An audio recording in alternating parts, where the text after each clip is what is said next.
much for coming here today. Magnificent surroundings and wonderful weather as we look ahead to big fights for Daniel Dubois and Joe Joyce ahead of their anticipated match. Two undefeated fighters that we're hoping are going to be sharing the ring on October 24th. But before then, we've got a big fight behind closed doors on Saturday, and looking ahead as well to August the 29th. When Daniel Dubois will face a very experienced German, Erik Pfeifer. So before we go any further, I'll invite those fighters up to the front here. First of all, Erik Pfeifer and his translator, Errol Seelan. Not only translator, I'm also promoter. And promoter, and manager. All-rounder. And now joining us as well, please, Daniel Dubois.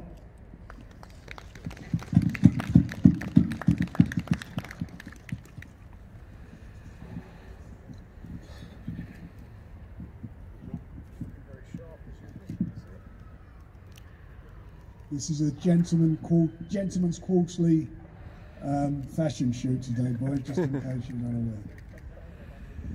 Frank, if you'd like to start this off, I mean, the obvious observation is that this is a very, very real fight for Daniel Dubois against a guy who's twice been a World Championship bronze medalist. He's twice performed in the Olympics, undefeated now as a pro. You didn't really have to take this, did you? No, we didn't, but both the boys, Daniel and Joe, by the time they do fight, which I hope they're going to fight, and you're not going to upset the odds, but by the time they fight in October, Daniel had been out for 10 months, and I think Joe for about, 14 months, isn't it? I think, or so. So they need fights. Obviously, we got this situation with COVID, so we looked to go to find opponents from a country that we felt safe, which was in Germany, and we've got Erik for Daniel. It's a tough fight, as you say. He's a seasoned campaigner as far as an amateur is concerned. 2 Olympic Games. I think he's beaten Tony Yoka twice in the BBC. He knows better than I do. He's beaten him twice, so you know he's got a tremendous amateur pedigree. He's undefeated as a pro. 7 fights, 7 wins. He's a WBO European champion.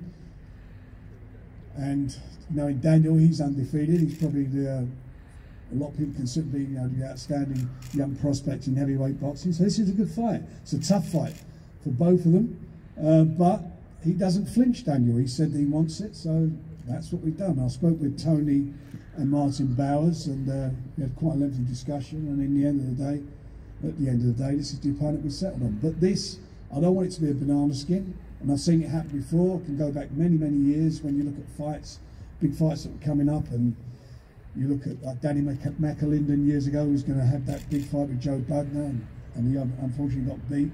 I remember Paul Ryan, who was ranked #1 in the world, had a world title fight. He wanted a warm-up fight, got beat. These things happen. So Daniel's got to be top of his game.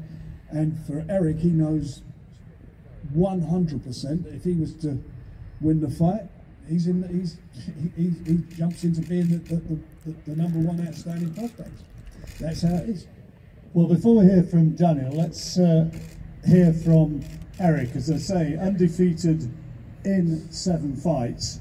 We talked about the preparations for this contest. How difficult has it been training in Germany and getting ready and getting yourself up to match fitness? I have a good preparation still and good training.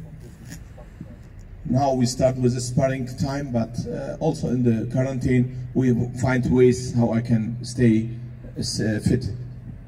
And what does Erik think, please, about Daniel as a fighter and as a boxer? He's a good fighter, but not a good boxer. Not a good boxer. Would you care to amplify that, say a little more about that? From the style, he say, from the style. He have not good amateur career and he's not Isn't puncher. So, reading between the lines, do you think that you are going to get in there at the end of August and outbox Daniel? Denkst du, dass du am Ende August boxen kannst? I will do both. I will box and fight.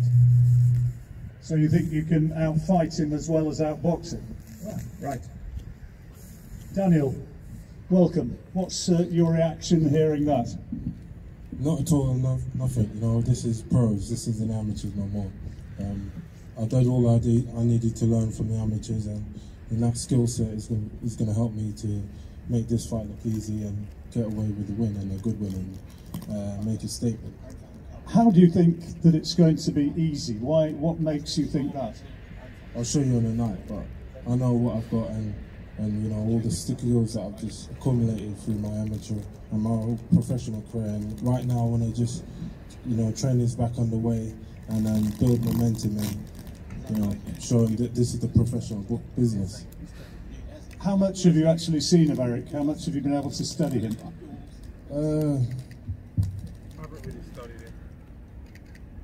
I haven't really studied him. I remember sparring him when I was on the GB squad. It was when I was about 16, and we jumped in a few rounds, and that's all I've really seen of him. But I've seen of him a bit in the amateur circuit, so I know he's been around and he's a veteran. But I'm going to be too young, too strong, and just use all my youth and power just to take over. And tell us as well how you'll be looking on Saturday. You'll be watching Joe Joyce, of course. How much of a problem do you think he might possibly have against Michael Valish? I don't know anything about Michael Valish. I will be watching Saturday because we have unfinished business, and I want to, finish, complete what hasn't even finished yet, and get the fight underway with Joe, and prove I'm the better fighter. Can I ask Erik, what your thoughts are about fighting without a crowd, fighting behind closed doors?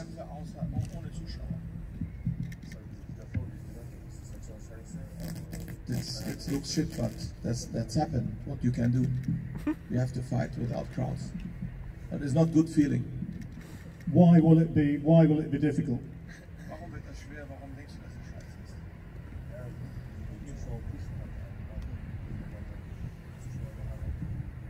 I like better to fight with crowd because they push me or they push the opponent.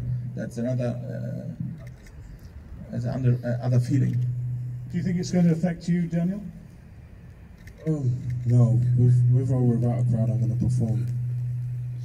So the idea of not having the motivation of the cheering and the partisan support, that's not going to worry you? I would definitely prefer it, and to have the energy and the buzz of the audience there, because we're gladiators and that's what we train for, to entertain the audience. But I'm still going to just do my business and settle it in the ring. You heard Frank talk about some of the upsets of years gone by. You could add to that Mike Tyson losing to Buster Douglas when a match against Evander Holyfield was lined up.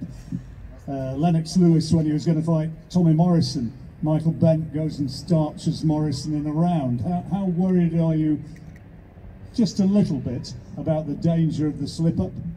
I'm not, I'll never underestimate any opponent. I prepare for it like a world title fight every time I get in the ring, so that's not going to be a case at all. Frank, just finishing on this one with yourself, it's kind of a learning operation all the way, isn't it, with Daniel? And he's passed every test which has been put in front of him so far.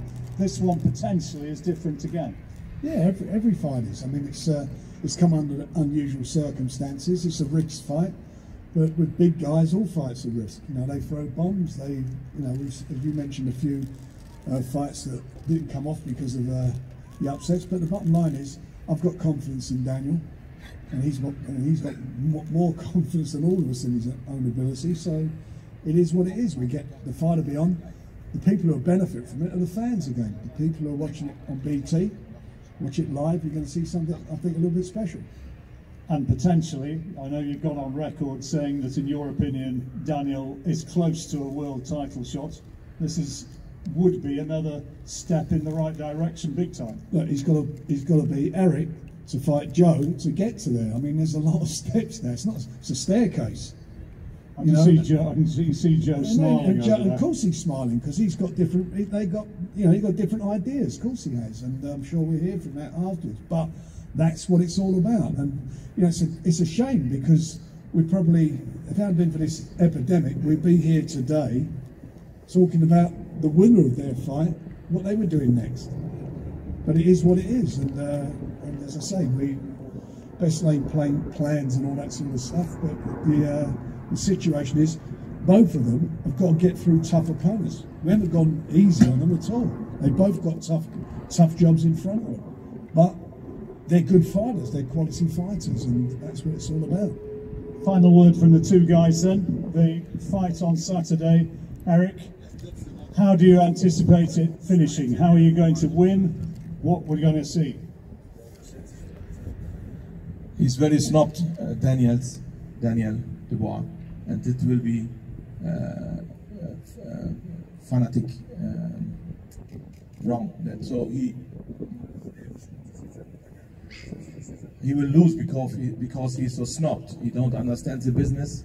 He thinks he's very, very good, but boxing is another world. Welcome to the boxing world. You've not been in that boxing world for a long time, have you? Lee's in it. So we're going to have some real good fight. These two guys are going to put it on, and they know what it means for the winners. The winners of these fights are going to go on and fight for a world title. So it's for everybody. They're all there to get, and they're all going to put it on the line. Daniel, more excitement, more fireworks? Definitely, you're going to see a devastating performance, and like all over my fights, devastating finish. So we've got this coming up at the end of August. Before that, we've got Joe Joyce in action on Saturday, and we'll clear the stage now. You will have an opportunity to do one-on-one interviews, of course, with all the guys here, and also there will be a little bit of a face-off and a chat between Joe and Daniel before we finish today. So thank you very much for a conclusion of part one.